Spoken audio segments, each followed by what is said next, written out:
All kids have dreams, right? And as a little girl, KRISTIN Govers, like so many little girls, dreamed of being a ballerina. Now, the thing is, she has cerebral palsy, but she wasn't about to give up on that dream. Instead, she just had to reimagine it. And now she has created a one-woman show that takes you on the journey that led her to where she is today. KRISTIN Govers is the creator and performer in the one-woman show, The Awkward Ballerina, and she joins us now. Hi, KRISTIN. Hi, how are you? I'm well. Thank you so much for joining us today. So let's start by, I would just love to know a little bit about what it was like to be that little girl with cerebral palsy dreaming of being a dancer. Well, I mean, I was the normal little girl who wanted to dance, dreamed of dancing. I thought that ballet was beautiful and magical, and I wanted to do that. And when I realized that was going to be something that was too difficult for me, it's quite heartbreaking at such a young age. So, of course, I tried to do other things. You know, I looked for other things that would get me on the stage. What does cerebral palsy feel like? Well, I mean, it's different for everybody. In my case, I have a mild case of cerebral palsy, so I have difficulty with my balance, my coordination, my flexibility. I have chronic back pain, and I have involuntary spasms. If I'm very tired, that'll happen more often. And then just issues with my hand-eye coordination as well. So, but for the most part, I do pretty well for myself. I get around well. I can't do things like running and jumping is hard and standing on one foot or, that kind of stuff. But then how did it feel as a child when you were dancing? Was that kind of an escape, or was it frustrating because you weren't able to move your body always the way you wanted? It's definitely frustrating, okay. Even now as an adult. But as a child, it was very frustrating because, I couldn't make those movements the way a ballet dancer would, or any dancer for that matter. So it was kind of clumsy, and I'd often fall over or look for something to hold on to. So, yeah, it definitely was frustrating. So that I'm thinking about that little girl dreaming of being a dancer, and you said when you realized that wasn't going to be a reality, did you realize that yourself, or were other people telling you also that was not possible? It was so long ago. I don't know if I realized that myself. I think we all think, I'm going to keep trying and it'll happen. But I think my parents did a good job of explaining to me that, some things were just going to be a bit harder. And it's not that they didn't want me to do it or that I couldn't try to put my mind towards doing something. It was just that there were going to be things in life that were going to be more challenging, and dancing was going to be one of those things. Can I just ask, as I hear you explain this and talk about what it must have been like, if there was ever a point when, people say that to you and they let you know because they're trying to be honest with you, that it's going to be harder, where you kind of sit back and go, you know what, not I'm going to give up, but given that you now have been told it's going to be harder, you think perhaps I should look at doing something else?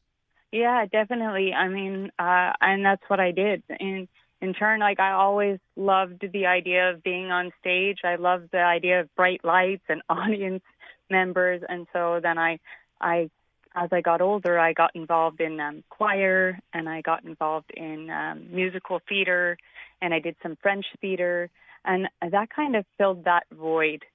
And I also joined some sports. I mean, that was also very, very difficult as well. I mean, challenging as well. But, I mean, I just tried. I gave it my all, and then I figured if this is going to be harder, well, then I'll try something else. Good for you. But are you kind of hardwired that way, KRISTIN? Like you're not one to give up on a challenge. You're going to go straight for it? 100%.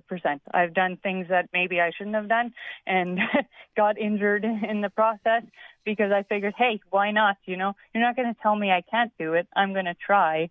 And if it doesn't work out, well, I guess I'll have to deal with those consequences. That's great. It's amazing. Yeah, it really that's is. Such a beautiful thing, and such a just a great spirit, a fighting spirit that you have. And then that makes me think, is that what compelled you to want to do this one woman show? Because you didn't give up. Yeah. Yeah. I mean, I this was originally a short story about one thing that happened as a young child. So having surgery as a young child. That's what the story was about. And then I joined TJ Dawes' solo play workshop, and I had never even heard about a solo show until I took that workshop, and that was during the pandemic. And I'm a creative writer. I have been for a long time. And so I said, hey, this is really exciting. This is new. And wouldn't it be cool to be able to write this whole show and be able to talk about it, tell people about it? And I figured that in doing that, I could not only share my story, but also help other people, that might be facing those same challenges, and promote, anti-bullying, because I also dealt with that as a young child. What was that whole process like for you? Like, you have to go back and relive a lot of those things to be able to put them in the story. What was that like for you, KRISTIN? It was extremely emotional. At times I felt like I was holding back because I didn't want to talk about it. I struggled with it.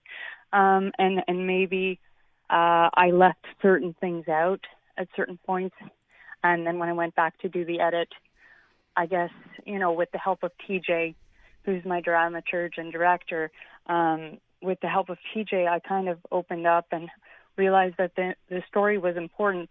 And I felt it important enough to write about it, so why not tell the whole thing? And so I just I faced that fear. Did you come up with the name on your own, the Awkward Ballerina? Yes, I did. I did. Yeah. I was toying with it because originally the short story was called Peanut Butter and Jelly Sandwiches. And you wouldn't really understand that meaning unless you heard that story.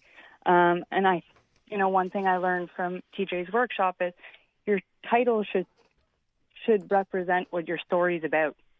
And so as I thought about it, as we were doing kind of a activity on titles, how come up with a title in 5 minutes, write down a few titles, and that was the first one that popped in my head because I said I wanted to be a ballerina. I didn't become a ballerina, but and I awkwardly attempted to be a ballerina. So it just came about, and it just stuck. So, KRISTIN, you performed this at the Fringe Festival earlier this summer, right? And that's right. Okay, and then now it's is it a remount, or what's happening now? So I did 6 performances at the Fringe, and we had pre-booked a space at Salle Pauline Julien before the Fringe, before I even knew I was in the Fringe. And so now we're doing the show for 2 nights, on Friday and Saturday night, so tomorrow and Saturday at Salle Pauline Julien.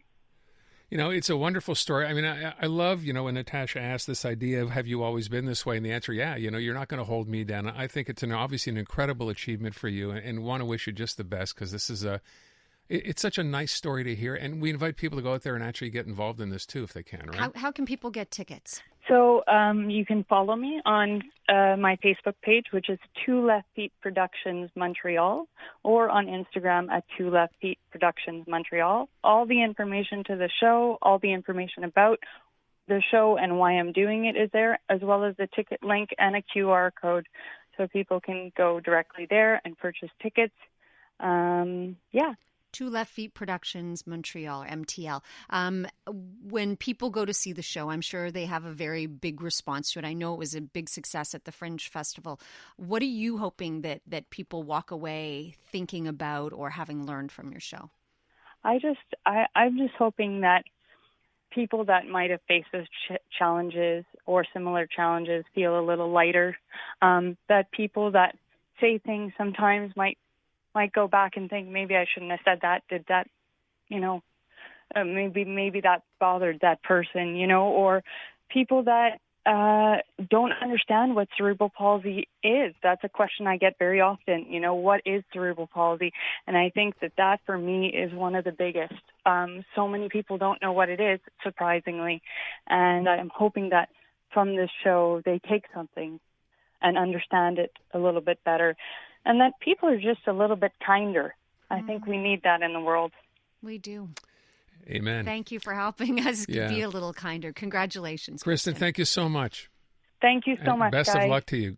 All right. Thank you. KRISTIN Govers, creator, performer, the one-woman show, The Awkward Ballerina. Again, you can find out information if you want to get tickets. Two Left Feet Productions, MTL. And there's shows tonight and tomorrow night at Salle Pauline. No, wait a second. Friday and Saturday. Yeah, it's only Today's Thursday. only Thursday. Only wishful thinking, I did pal. think for a second it was Friday at Salle Pauline, Julien in Pierrefonds.